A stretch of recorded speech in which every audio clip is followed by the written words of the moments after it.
Mark Waid, writer of Superman Birthright, and you're listening to Krypton Report. Up in the sky, look! It's a bird! It's a plane! It's the Krypton Report.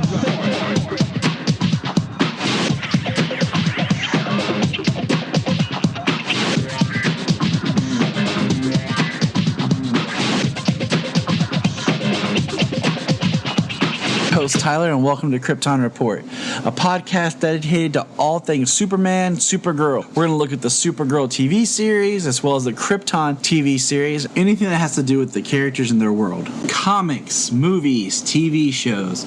We will talk about everything and anything. We are part of the Southgate Media Group podcasting network. You can find us on Instagram, Twitter, Facebook at Krypton Report. You can also email us at kryptonreportpod@gmail.com. If you get a chance to go over to iTunes, Apple Podcasts, please leave us a review to help us get better. You can find me personal at JTYPatrick on Twitter and everything else. You can buy a Krypton Report t-shirt at tpublic.com. Check it out. They have all sizes, colors, styles of shirts. Just go to tpublic.com and search Krypton Report, and you'll see our logo. And every time you buy a shirt, it helps support other podcasts from southgatemedia.com. Thank you. Enjoy the show. All right. So on today's episode of the Krypton Report, I have with me, as you've probably started to guess, the Mr. Superman Red himself, James Cole. Hello, James. Hey, Tyler. How's it going? Good. Jania will be back, I promise. Jania will be doing the Supergirl episodes with me. She doesn't keep up as much as James and I do because we are cool like that. So, real quick yes, news. Sir. We got another release of a variant cover today for Action 1000. And what did you think about it, James?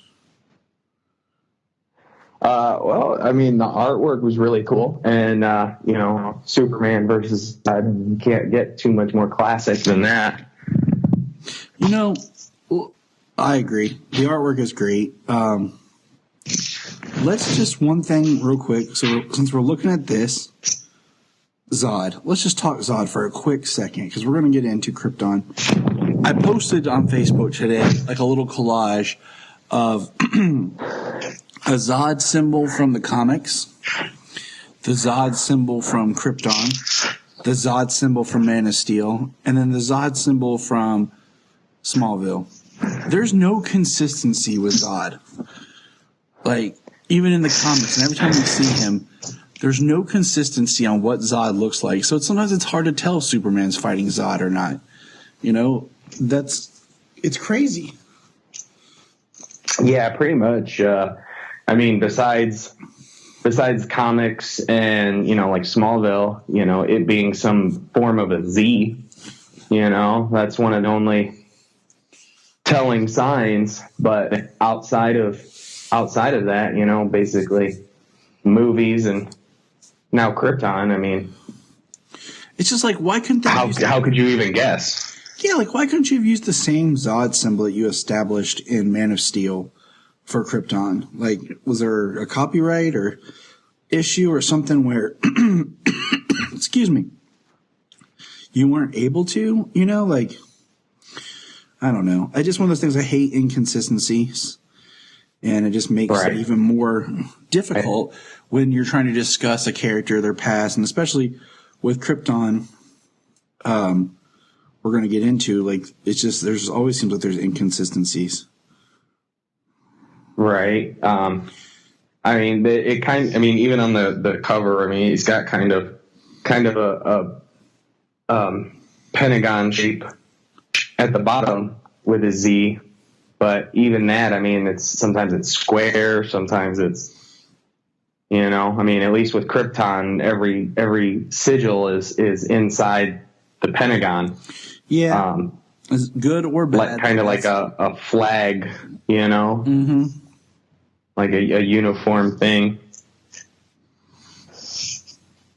So, I mean, that's just a quick Zod trip. Excuse me, man. Now, let's move on to something that excited us last time, but we didn't have enough time to watch it and talk about it. They released the Suicide Squad Hell to Pay was released on digital Tuesday, and when they release something on digital, sometimes we get pretty much the linked the footage of the behind the scenes of what the next animated feature is going to be. So the next animated feature is the Death of Superman. So we got like a 6-minute behind the scenes of Death of Superman. And what are you thinking? I am thinking that it looks like it's going to be an epic battle. They did the Superman Doomsday. What was that? How long ago was that? I want to say when did they start it? 10 years, maybe a little bit longer. Maybe. Yeah, just a little over 10 years. I was thinking about 2007. Yeah, because I'm trying. I want to say it was about 2007 because I want to say it was before The Dark Knight, but it was after Superman Returns. Sounds about right. 2007. That's what it is. Yeah, that's what it says it is. It was the. All right. Yeah. Well, it was the first DC animated feature they came out with, and what better way to kick off the animated universe than with the Death of Superman? But they fit both of the entire storyline, the death and the return of Superman, into one movie. Now they've got 2-parter coming out, and the first part is literally the first act of that movie. So, I mean, they've got a lot of time to be able to draw out the character of Doomsday. It'd be nice to actually have some time to focus on Superman, since he hasn't been the focal point of a movie since 2013, 12 or 13, when Unbound came out. And this is in the continuity that's been established. And I was looking here. There's more films than what I'm about to list, but the continuity films that Superman appears in, of course, is Justice League War, Justice League Thrones of Atlantis, which kicked off the. Well, you could argue Flashpoint kicked it off, because at the end of Flashpoint, if we want to get technical, technically Justice League War kicked it off. Justice League Dark, he's in a scene in Justice League Dark. And then he's in Justice League vs. Teen Titans. Those are the ones that are connected. I don't remember if he was in the Teen Titans Judas contract. I don't think he was. Which was the last continuity film released. So this will be interesting, because in this continuity, where it's kind of a New 52-ish continuity, because it started, from the New 52 and it's pulled. But where we are, we're getting the Death of Superman, but it's still going to be a different adaptation, because in this continuity, Superman was in a relationship with Wonder Woman. Like, they had a thing going in Thrones of Atlantis. It's going to revolve around him telling Lois that he's Superman. Lois as his friend. So that's going to be something that weighs on him. And then one thing that Superman Doomsday didn't have was it didn't have any other characters in it. And of course, in the graphic novel, we do see other characters appear in it. Yeah, there are other members of the Justice League, and I mean, at that time too, the Justice League didn't have like any of its core members. So there were like, who was Maxima, and I mean, there were no core members of the Justice League involved in that storyline. So with this being an adaptation with the current continuity Justice League that's in the animated features, there's going to be Batman and Wonder Woman, Cyborg, Green Lanterns, and they're actually bringing in Martian Manhunter now. Yeah. This is the first time Martian Manhunter shows up in continuity. Yeah, I was looking at that because they have the same voice cast pulled over from Justice League Thrones of Atlantis, because a couple actors changed, but from War to Atlantis. Superman changed. Mm-hmm. Superman changed. Being one of them. Yep, Superman was actually played by Alan Tudyk in War, and he's been Jerry O'Connell since Throne of Atlantis. And I'm checking here. This is his fourth time playing Superman, and his first time actually being the starring role. Yeah, I was just checking here. Like, he was Superman in Justice League Dark, and Jerry O'Connell was. And I'm pretty sure he was in versus Teen Titans, but I'm just double checking here to make sure. Yep, he was. He started with Throne of Atlantis, and then he was in Justice League Dark. He was in versus the Teen Titans, and now this is his fourth time. Out of the 5 times Superman's appeared in this continuity, he's played Superman 4 times. And that's awesome. I'm glad that they're keeping that, because they also changed in the continuity. Wonder Woman and Green Lantern both changed. So, but we are going to review. Just for the listener, we are going to do a whole Death of Superman discussion and things later as it gets closer to the release of that film. We don't have the date yet for the release of the film, but we're guessing, based on the way they release these movies, probably more towards August. Always seems like when we get the third one of the year.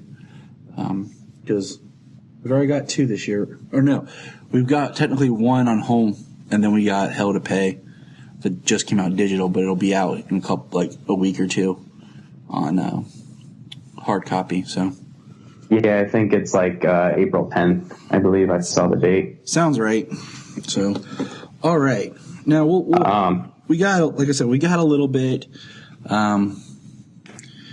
Check it out online. It's great, fun to watch. I love the behind the scenes things.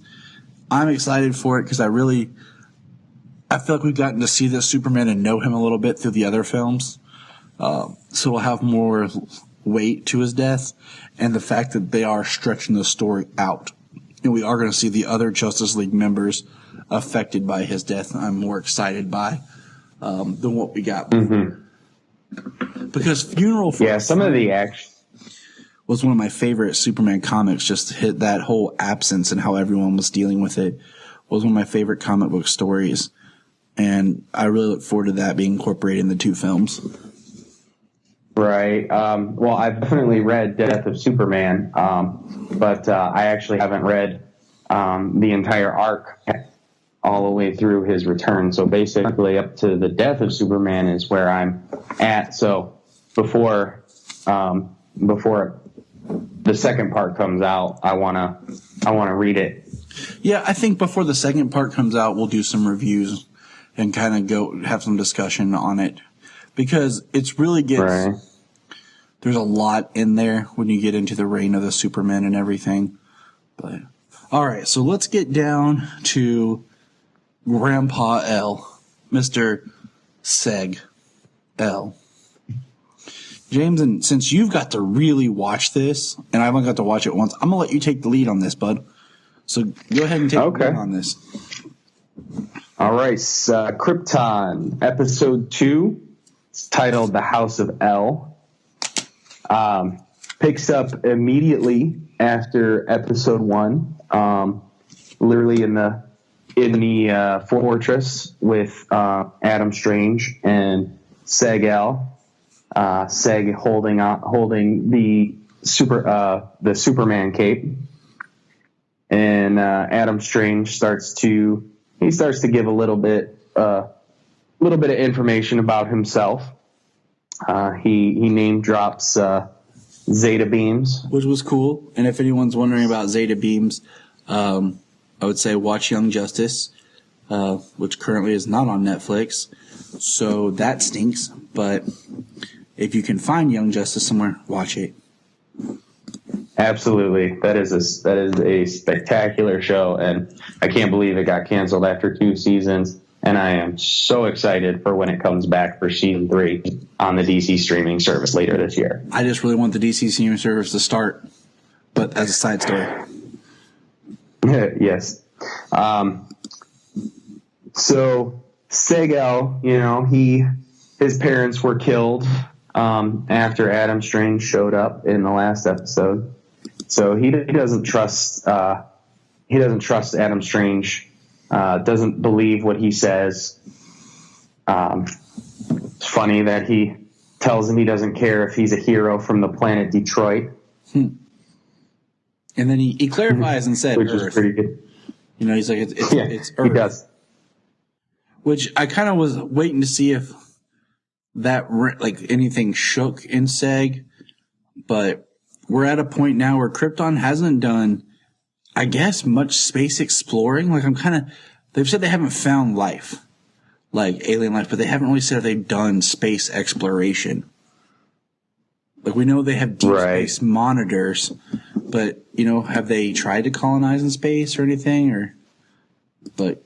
Right. Is it more like, People Advanced, where, you know, the closest planets, if we were able to even do deep space travel like that, you know, none of the planets show signs of intelligent life. You know, something similar to that. Yeah. Seg-El decides to head back into the city, and Adam Strange asks if he could catch a ride back with him. And one thing I noticed, they showed the skimmer flying back to Kandor, and the skimmer literally sounds like a pod racer. Okay, so that wasn't just me. All right. No, I heard it earlier. I was like, is that the skimmer? And then the second time I watched it today, I was like, that's the pod racer sound. See, I kind of thought it did sound like it, but I wasn't sure, so I didn't say anything. I was like, maybe. That's the first thing that came to me. So I was like, maybe I'm just really thinking Star Wars. Right. Back in Kandor, Seg is, you know, he doesn't trust Adam Strange. He doesn't believe him. And at this point, he is focused on revenge for his parents' death. He has nothing left to lose. But Adam Strange convinces him to just look into what he said. Like, is he, you know, if he's right, if he's wrong, like, what's it going to hurt? Like, you know, like you said, the deep space monitors, he convinces him to look into the deep space monitors to find out what that Brainiac is on his way. You know, he says, if I'm wrong, then you can still have your revenge. And he's right, you know, like, Adam needs to chill out for like a sec, or Seg needs to chill out, because this is kind of a big deal. Like, someone's coming to you, and like, even having just that cape I think would be enough to kind of shine some sort of like, maybe I need to look at this. There's something weird about this. Right. But, you know, I mean, the fact that there's no, quote unquote, no intelligent life beyond Krypton, you know, how is he supposed to even believe that he's not some crazy guy from Krypton, that he's from Earth? Yeah, see, that's something I thought of, like, right there. Adam Strange in general, him being there proves that there's life on another planet. Like, because his DNA would be different. Like, I have always wondered, like, if humans, Earthlings, went to Krypton, like, what would happen? You know, like, if Kryptonians act the way they do on, you know, on Earth, what if, you know, humans acted like something on Krypton similar? So, you know.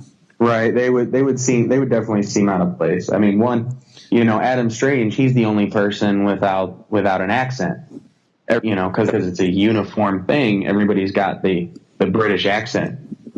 Yeah. Of course. So, and he's the only, yeah. So, I mean, that was something I thought of. Was just, right. If you got go ahead. No, I was saying, if you got Adam Strange, like, that should help prove the point that you're fighting to prove. But, right. But obviously they're in the business of killing people, so can't just say, hey, this guy says he's from another planet. Let's find out. And then, you know, no, that's gonna be one of those things. That's a cover up. That's another conspiracy. eliminate Seg and eliminate Adam Strange, and we don't know what you're talking about. So we get Seg sends Adam to Kem's bar, which we actually got the name of his friend in this episode. I really feel like Kem. I really feel like maybe at one point the pilot was to be 2 episodes, like a 2-episode event or something, because of the way that it picks up right where we left off. And I'm just kind of, it has that feel, and sometimes shows like these, the way they're shot, do have that feel. But I'm curious if when the next episode starts, if it feels like it's another episode starting, or if like it'll pick up right where this one left off, you know? But right. I kind of felt like the pilot and maybe the second one were supposed to be like one large chunk, but because side note, we did get official release that Alora Zod's name has been changed officially. So to, was it Jaina? I had it in front of me as J. Yeah, Jaina. Yeah. So that's officially come down the pipeline. So they never say her name in this episode, so it makes me kind of wonder when we see the next one what we'll be looking at. Right. Well, they keep referring to her as Primus Zod, and I'm wondering if Primus is like her rank type deal. I'm wondering as well as like she's like that the number 1 Zod. You know how like you have like some of the patriarch or matriarch of a family, like she's the Primus Zod, like she's the head of the Zod family. Right. Well, because she calls her by Sagittarius Zod. And I when think her name is Lyda. Yeah, but I think the Sagittarius, isn't that like their like position? Like if you were like Carpenter James, or like Carpenter Cole, or Private Cole, like Sagittarius, isn't that kind of like, I kind of think of them like the Spartans, like, you know, like their Spartan rank or whatever. Right.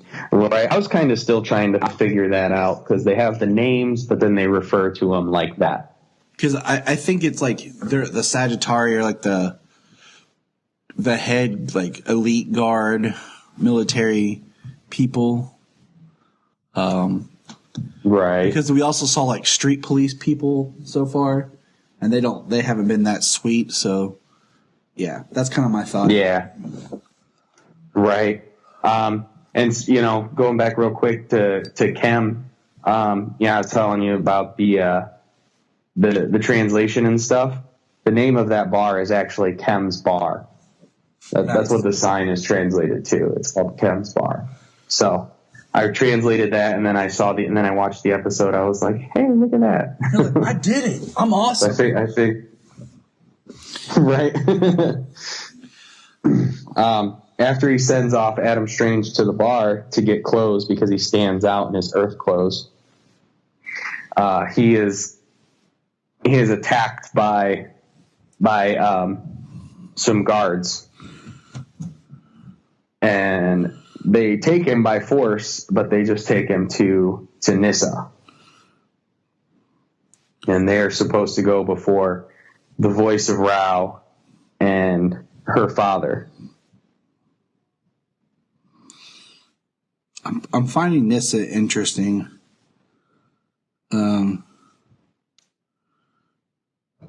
Because we find out like there's more to their plan, but she gives Seg his parents' ashes in an urn with the House of El crest, which he'd asked to bury his parents and was denied the right to do so. Yeah, they were denied traditional funeral right because they were killed as traitors.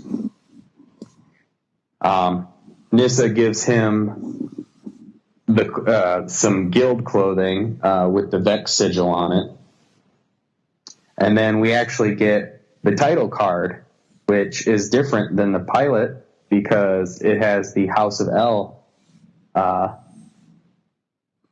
symbol, the S behind Krypton. But it's got the blood flowing through it, which will come up a little bit later. Like, I remember things in this episode, but I don't remember sometimes some of the order of it. Right. Well, actually, that's why I got so many pages, is because I kind of just took note of everything that was going on. So I've got like the whole order of the the episode as I'm going down. And that's usually how I watch it, but I was trying to watch this morning with the kids, and just getting through it was enough for me. So continue. Right. Well, yeah, that's why I got the second view in. Then they go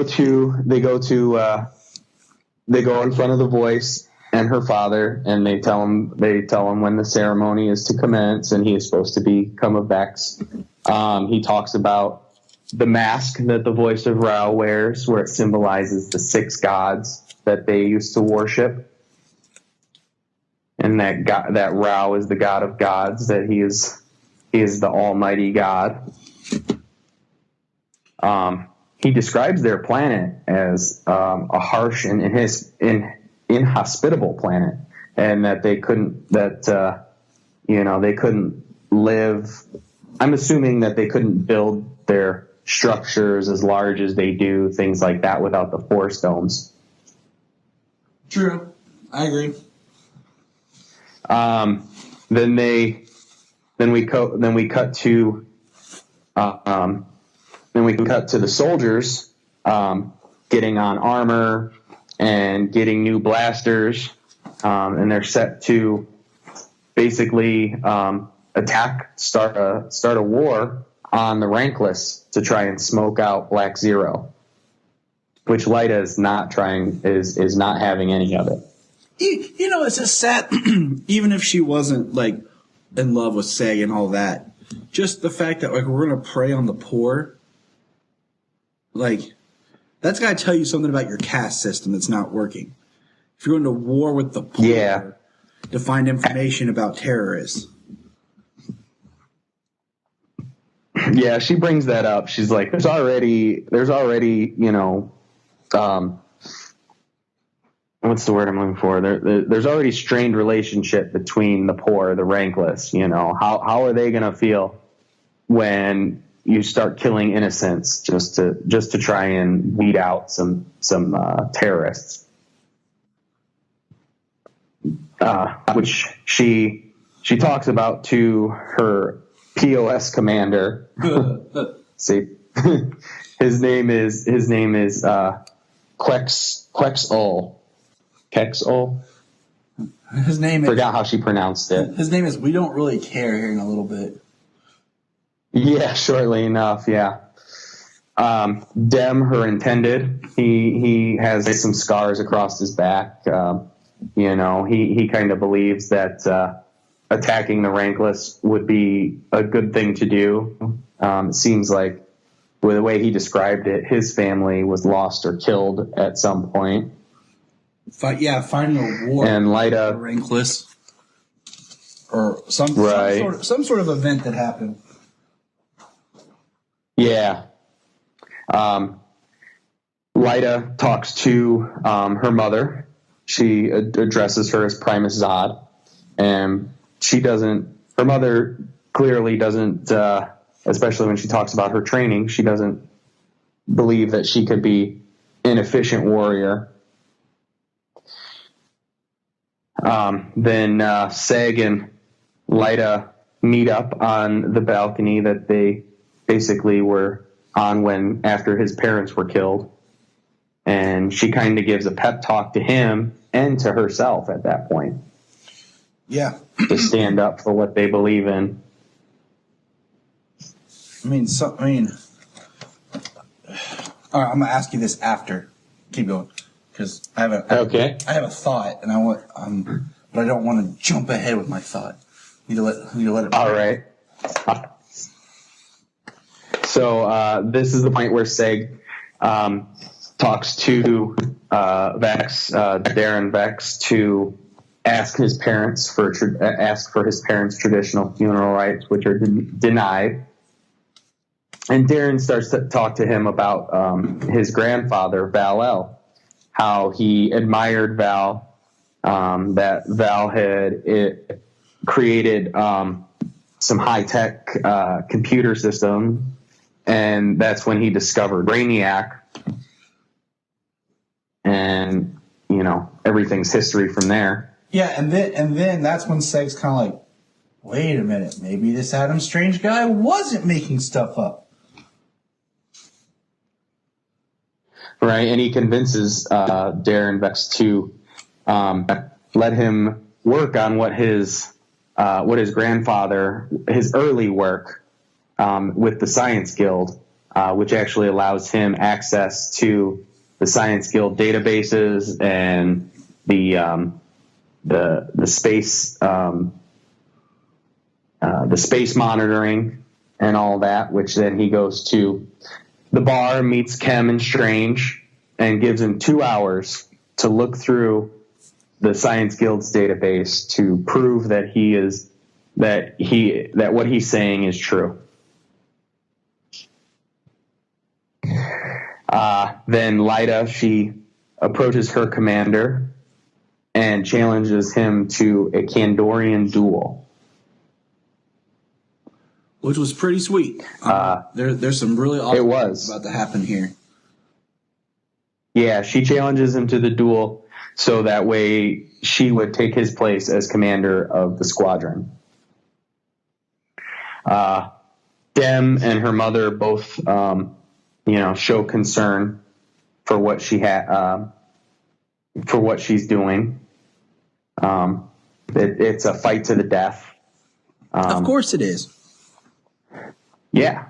Well, in first episode, just during training, she said, "We do not ask for mercy. We do not give mercy." And she stabbed her in the hand. So. Mothers. What a great mom. Right. So given the information that Kem finds on the science database, there's no evidence of intelligent life or Brainiac or anything. And Seg, decides he has nothing to lose, and he goes to get a knife to exact his revenge. He gets like a shank, like a prison shank. Yeah, that's what it looks like. He slides it, hides it up in his sleeve. Oh, I was like, dang. And Kem and Strange. What? I was just like, dang, he's about to go like brutal. He's gonna prison shank the magistrate. I guess if you got Kem is, right. Kem is obviously he's concerned for his friend, so he asks Strange if what he's if he is telling the truth 100% and that they have to find it out before find some evidence before Seg gets himself killed. Which I really like because it shows that Kim is actually Seg's friend. Like he genuinely cares about Seg and what's going to happen. Right? We don't know what to make of him until right here. He's a comedy relief, but I like him. He's a genuine character. Then this is when Seg is walking through the guild, very confident in what he's about to do, and Nyssa stops him. She talks to him. She seems to care, and that's when she gives him the urn with his parents' ashes. I was a little the sigil on. My bad. I was a little ahead. Oh, not a problem. And then so Seg he returns to the streets where his home is, and as he's walking through the streets with his family urn, I didn't even notice this until the second watch that all the rankless, everybody's looking on. They're watching him. They all stop what they're doing and they're watching him as he returns home. Then Kem is talking to Strange about some information, and he talks about meteor showers. And Adam's like, right there, stop. And, look for anomalies. And they discover an out of the ordinary meteor shower in the Outlands 3 days ago. Meteor showers Then, always important in the world of Superman. That's a very big role.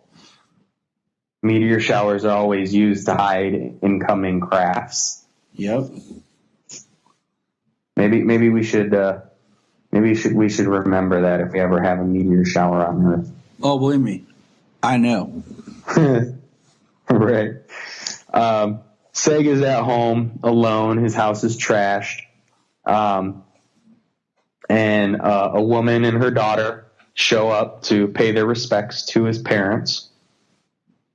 And the people obviously respect the House of L. The little girl gives him a rock with the sigil carved into it. I love this scene.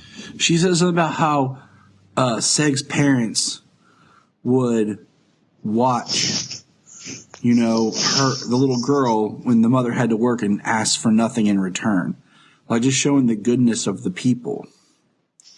Mm-hmm. Well, they came from a rich family.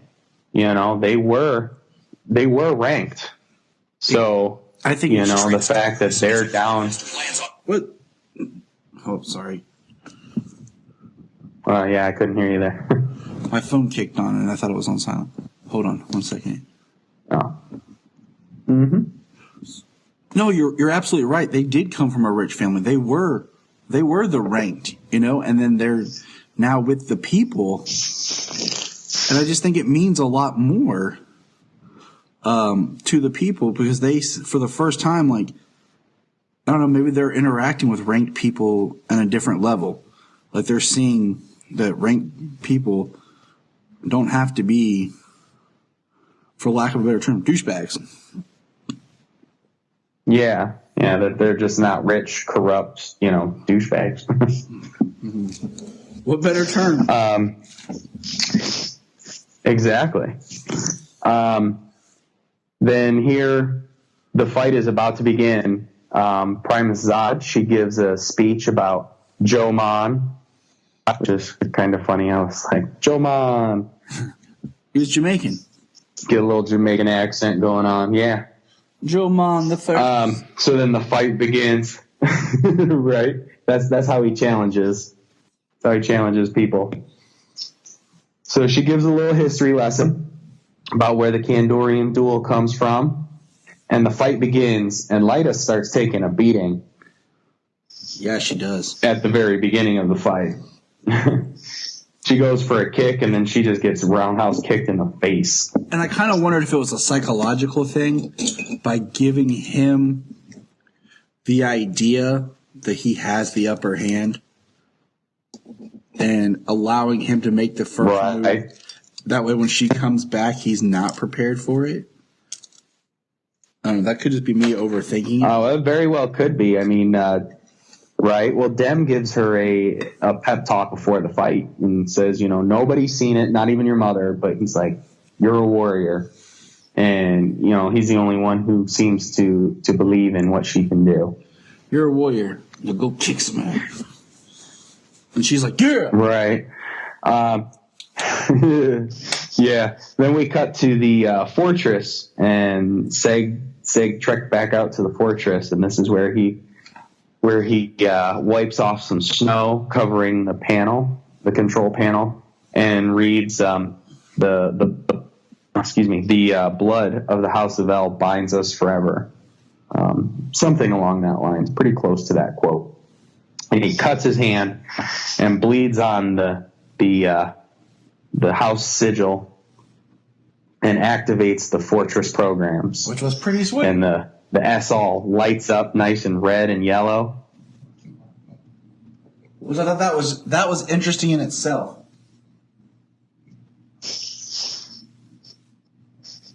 Yeah, it was. Just the fact that they all the yellow.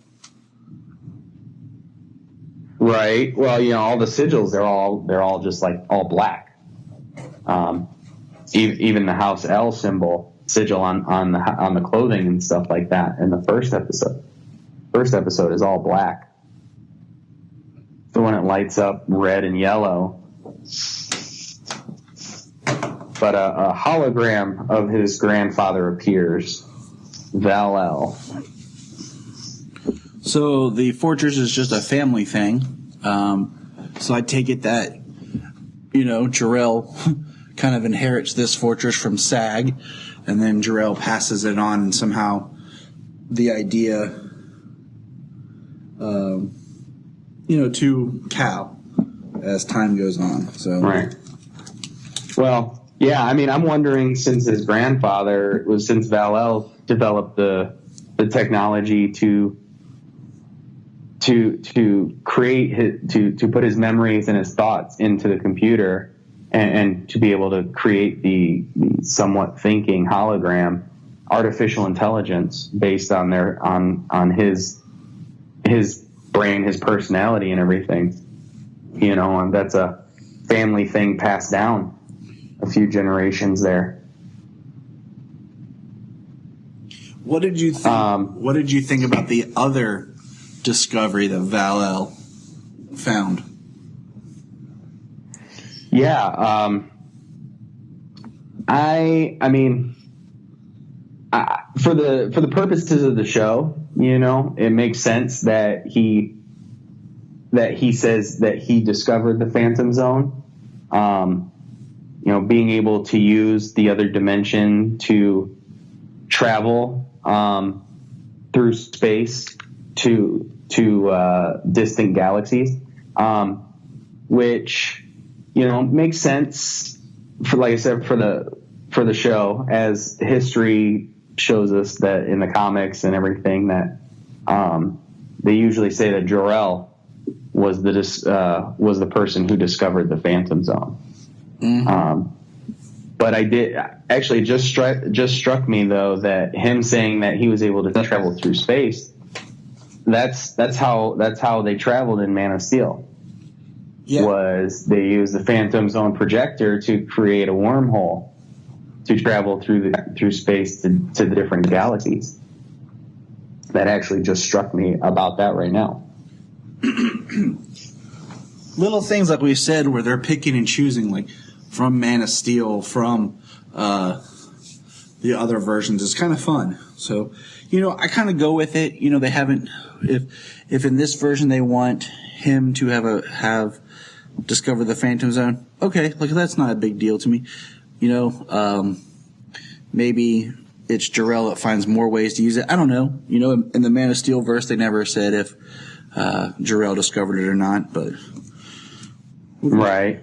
Yeah, that does make sense, that he could use it, that Jor-El could be the one to figure out to be able to use it as a prison. Whereas, his grandfather, or Jor-El's great-grandfather, discovered the Phantom Zone as a way of traveling through space to different galaxies. He was able to use it as a place as a prison to trap people. Kem and Strange, they need to get to the Outlands to find the meteor shower to go investigate, and he has to give up his watch or his arm clock and his hat. Look, man, if I just had to give up my watch, like seriously, like gladly, you know what I'm saying? Like, dude, just give up your watch, bro. Right. He makes a little crack. He said, "It looks like your head has a beak." Yeah, it's true. He's like, he's not even a fan. He's not even a fan of the Detroit Tigers. He just likes but it works, and they get to go. Right, he just likes the hat. And then they discover basically a Brainiac scout. Like, he says that Brainiac sends into space. I'm kind of hoping that Adam Strange has encountered Brainiac before, like in his time. Right. And like we had talked about before, where Is the Brainiac we're going to meet like a Brainiac from the future traveled back, or is it the Brainiac of this time? I'm kind of curious how they go with this. So just I'm just going to let it go. But it'd be interesting if Adam Strange has fought Brainiac before and kind of like Kyle Reese traveling through time for Terminator. Right. Yeah, makes sense. Then we get back into the fortress real quick. Val's given a short history on the L family. Talks about the Phantom Zone. Then just says he discovered Brainiac and came back to warn Krypton, and that's when he was put to death. Kind of makes me, like I said before, I'm still kind of curious about if Vex is in on it, or if the voice of Rao somehow is in on it, or is Brainiac that kind of actually, that's coming up here in a second. I wanted to say something about that too. We're getting pretty close here. Then we get back to the fight, and the fight is going down, and at this point it's kind of going back and forth. They're both bleeding. Lyta's got a bunch of blood from her nose and her mouth, and she ends up breaking his arm, and he grabs him by the head, and he cries out for mercy, and she snaps his neck. Dude, what did you think about that? That was like straight up Man of Steel kill. Yeah, it was. And dropped him. Well, she's a soldier. She's a warrior, I mean, they're obviously, they're trained to kill. Yeah, I was like, yeah, that was a pretty badass fight. It was going back and forth. They were trading blows. He even like picked her up by the throat and slammed her down. But then that's when she turned around and she kicked up, right off the floor, off her back up to her feet. And she took it to him. And then that's when she kicked him in the leg, dropped into his knees, snapped his arm, and grabbed him by the head. She says, "No mercy," and she means. She says, "We show no mercy." Yeah. I was just like, damn. Right. Yeah, I thought that was pretty cool. It was a pretty good action sequence. Television action sequences can be real hit or miss. I mean, even on Arrow, where the early seasons action was really great, and then from a time, especially when they got into all the magic and stuff, action sequences tended to take a dip. Yeah.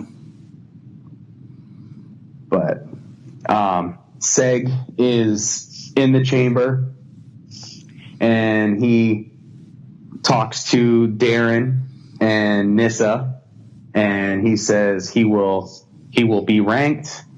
He will bind with his daughter. He will work for the Science Guild, but he refuses to be a Vex. And he uses his prison shank to slice the sigil off his clothing and throw it on the floor in front of him. I thought it was awesome because when he pulls it out, they kind of jump back like, what's he going to do? Yeah, they take a step. Yeah, they were startled. And he's about to tell him off, like you can't do this. But that's when the voice shows up, and they bow before their reverence, and he allows it. He allows him not to become a Vex, and he allows him to wear the Science Guild sigil. And that's the thing right there. The voice of Rao sounds awfully close to the voice of Brainiac that we've gotten in the promotion materials. Yeah, that's why I'm very curious to see the voice, because the voice could be a very interesting character. It could be one of those, like, it could be a great character that's been corrupted, or it could be a corrupt character that's just playing the long game. And, I mean, I got some crazy ideas that can make some really interesting twists and turns. for this, and I'll get into them maybe later on as we go through it, but I have some ideas about who the voice could be. Like, some are sweet, some are stupid, but they're still fun to talk about. Like, right. Especially because we're dealing with time travel.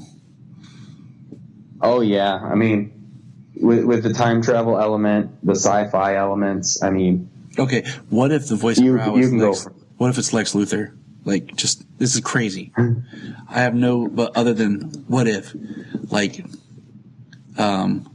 Lex traveled back in time to Krypton and then wants to destroy and corrupt Superman, or has manipulation so that maybe when Superman gets to Earth, the Lex there will have him. I don't know. Just crazy ideas like that. Who knows? It's David Goyer. Who knows? Well, hey, at one point, Brainiac and Lex were one. Yeah, I mean, like I said, we're dealing with time travel here. Yeah. Chem and Strange, they're in the Outlands trying to investigate the area for the meteor shower. And that's where they find something. But they don't show you right then. They don't show you, but they find something. Scorch marks, and they find something crashed. And then here we see Nyssa talking to her father, and apparently they were in on it together to give Seg his family's ashes, but it was her idea to put the sigil on there, and they were expecting a different reaction. They were expecting him to get over it, to find some measure of closure. Yeah, like that's why I'm wondering like how you feel about her, because now I feel like this reveals her to be she's more aligned with her father than we were given the impression in the first episode. Yeah, in the first episode and a half, all the way here till the end of the second episode. She seemed like she had her own agenda. She seemed like she cared at one point there by giving him his family's ashes. But then it comes here that she's working with her father, that she's trying to play Seg. It's going to be something very interesting. Mm-hmm. Then Lyta gets promoted. She gets promoted to commander. And then we go back to Seg's house where Chem and Strange are. And that's where they show the Brainiac scout. And he says I was wrong. Brainiac isn't on his way here. He's already here. And then that's the close of the episode. And what would you give this episode? Actually, there were quite a bit of things that I liked about this episode. I can't really pinpoint anything in this episode that really turned me off on it. So, I mean, I'm still with my out of 10. I mean, it's easily a 9.5. I mean, it's just that close because I can't pinpoint anything that turned me off on this episode. I'm going to do an 8.5. And I kind of want to rewatch it. And like I said, I only got to watch it the once. I wanted to watch it more beforehand. Maybe it'll change, but we'll see. So what gives you an 8.5? I think it's there something you didn't like about it? I think it's just part of me feels like this really felt like a second part to the first episode, and I want to like because some things like can it stand on its own if I just happen to miss the first one and I watch this one, could I kind of follow what's going on? But I don't know, it might be a 9.5. I'll give you another review when we record the next part because I'm sitting at an 8.5 right now. But like I said, I needed to have something. I'm gonna watch it again. So yeah, I'm kind of wondering like how they're gonna pick up in the next episode if it's gonna be kind of the same thing, because it's a similar way that they ended the first one. The first one, he gave the cape. He kind of just walked off to the side of the screen, and that's when they did the overhead shot of the S, and that's how they ended the episode. And then here they're standing at the table, and then they just focus in on the scout, you know, and it's kind of skull-like, but it's also very mechanical-like. Mm-hmm. And it's even got a little round thing on it. It looks like almost like the door for the fortress, you know, so some kind of thing that's going to open. But then they focus in on that. They're all just standing there, and then that's how they end the episode. Like, I almost wonder if they're going to pick up the next episode, like Strange gives some kind of quick explanation like he did himself and like he did for Kal-El and whatnot at the beginning of this episode, if he's going to give some kind of quick what this scout is, like what this scout does, you know, yeah. and then move right on it. I kind of wish that each episode kind of started with like a Segel kind of talking, like, to my future grandson, Cal, I'm recording this for a future that maybe you'll have this knowledge, you know, just kind of like he's talking to him, like making like a journal, like he's still not sure. I don't know. This is something I think could be neat. But. Right.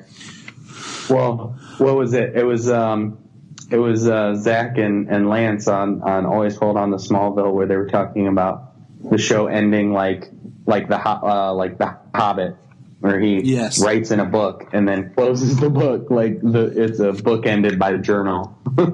Yeah, he closes the book and like pops out the crystal and like walks and puts it in the ship as Jor-El's preparing to send it away, and then Seg distracts the guards from them as Jor-El launches. Right, like the animated series. Yep, just a little bit changed. All right, well, that's excellent. So we took a family trip. Yeah. And went to the From Cleveland to Krypton exhibit at the Cleveland Public Library. So we're going to talk about that real quick here. What did you think of it, Jania? The first floor was obviously the exhibit, really. Yeah. That was what you were really there to enjoy. Let's face it. I mean, the other things were really cool to see, but there's some things that I'm like, I think I have that in my cupboard. You know what I mean? Yeah, the other, it was on 3 floors, and on floor 2 was more towards animation and had some neat things. Yeah. But floors 2 and 3 was a guy's private collection of things. Yep. So there was some cool stuff in there that I hadn't seen. Or hadn't seen in a long time. Right.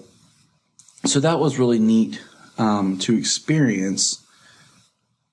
But the first floor was amazing. Like, yes, we'll talk. As soon as you walked into that exhibit, it was awesome. I will say something that I thought was kind of cool about the whole, like, the entire exhibit was not only did it focus on Superman, but there was Wonder Woman, there was Lois was in a lot of stuff, and there was a whole display case that was Lois Lane. That was neat. Yeah, and there was Supergirl, which was awesome. We didn't really have any now Supergirl type things. No, we didn't. There wasn't even anything referenced more modern. I think the most modern was Brandon Routh for Superman Returns. Yeah. There was like a couple like Henry Cavill cups, I think. Yeah, there was, but like I said, that was something in the cupboard that we already had. Now, okay, so on the first floor, one thing that was really cool to see that was kind of ironic was they had a Brandon Routh Superman Returns costume. Mm-hmm. Which is, I say it's ironic because it's the one, other than Henry Cavill, it's the one suit they didn't have at the Superman Museum in Metropolis when we were there. Right. So we're just making our way through all. So we just need to find us a Cavill suit and a Tyler suit. Yep. Now that he's joined the pantheon of Superman. Yeah. Not you, Tyler. Tyler Hoechlin. Oh man, Jania. Sorry. Gotta ruin it, but okay. So yeah. So that was really cool. Can I tell them my favorite part? No, hold on, because we had this little bit of a conversation in the car. Okay. The next favorite part, I think, would be the miniature version of the statue that they want to erect in Cleveland. Yeah. The big silver Superman. That was really streaking. awesome. That's cool because they're trying to build more awareness for that. And I think, as big as Superman is, there's people who don't realize that he was created in Cleveland, like in Ohio. And as James Cole and I have discussed, how come they couldn't have ever put Smallville in Ohio? Why Kansas? But that's another discussion. But it was really cool, to see that, and I wish people would rally behind it some more. Because they had a spot near the Rock and Roll Hall of Fame that didn't get, it fell through. So they're still trying to find a spot for it. And I think we didn't get to go to the house, drive past the house of where Siegel and Schuster lived. They've made those kind of into a little attractions outside. We didn't get to do that, but that's cool. Another trip. Yeah, it was just kind of a nice, day trip to get out of the house and get away for a little bit. I mean, for example, one thing I have here, I told you we were there, is this Superman plastic Burger King cup thing that I had as a kid. And it's from 1988. And also says 1985 on here. And I had it as a kid, and I don't know what happened to it. And my brother-in-law, Chris, found it on eBay and got it for me. And that was in the display. So that kind of goes back to what you said about things. But there was one thing that was there that I think in a lot of ways is really significant, but for some people wouldn't think of it the way that we did. Right. And it's technically the place that Superman was brought to life into the world. Yeah. It was where he was birthed into life. It was kind of magical, honestly. As silly as it may sound, it was kind of magical. Go ahead. No, go ahead, Jania. It was their desk. It was the desk that he was first drawn on. Yeah. And created by Siegel and Schuster. It was the desk that they owned in the time frame in which Superman was created. So obviously, that they sat down there and they created these concepts, drew out these concepts and started the storylines and everything right there on that desk. And honestly, to me, that's got to be the coolest, most unique part about that exhibit was the platform on which Superman was created. I agree. I wish they would almost do some sort of a Superman type museum as well. The way somebody restored the Christmas Story house in Cleveland. Yeah. And made it like a museum.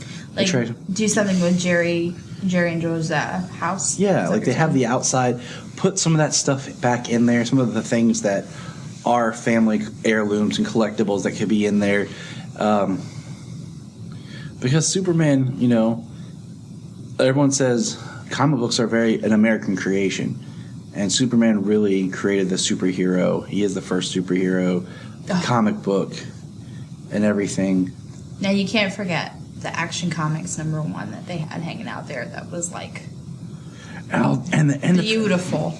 They had this really cool digital. It was like a computer, but we have a short video on our Facebook page. But you could pick different things. There was Action Comics #1, and then you digitally kind of flip through. But it's this huge screen that's clear and see through. It was like the case in which Action Comics #1 was hanging out in, and then the case itself, the front of the case, you could touch. It was a touch screen, and I don't know, it was just really, really cool. And then there was another Superman story that was being read to you, and then we saw people actually flipping the book wearing gloves. Yeah. And everything. So that was really, it was a great fun time. Solomon loved it so much. He kept asking for more Superman stuff. He kept talking about, to your mom, he said Superman, seeing Superman stuff, and she had no idea what he was talking about. It was kind of funny. And it made me just want to take my kid and start driving to Metropolis. Screw work, right? I'm going to see Superman. Salman would love it. He would. We might have to do that the next weekend. Just. Oh yeah, sure. Next weekend. Where are you guys going? Metropolis. But it was great. It was free, and I just it's only till the end of this month. So by the time this podcast comes out, it'll be gone. And I really think it's something that they should keep something for it. Like, Yeah. if there's some things in there, I think that would be really neat to just have. We didn't really get to look at a lot of the library itself. Maybe if they have a comics section, graphic novel section, kind of build this Superman tribute into that with what they can, because it is a piece of Cleveland's history. It's a piece of American history. This is his 80th year, and it's kind of weird that it's ending now when you could have brought more attention to it as this year progressed. Yeah, definitely. I think that Cleveland needs to really take ownership of the fact that Superman was created there. Yes. Cleveland, Ohio, Superman was created. That's a big deal. It's a very big deal. You can find us on Instagram, Twitter, Facebook at Krypton Report. You can also email us at kryptonreportpod@gmail.com. If you get a chance to go over to iTunes, please leave us a review to help us get better. If you're an Amazon shopper, just remember you can go to southgatemediagroup.com. There's a portal log into Amazon, and you'll shop into your account just regular, but it also helps keep all the podcasts on and helps keep Southgate running. Remember, look up in the sky.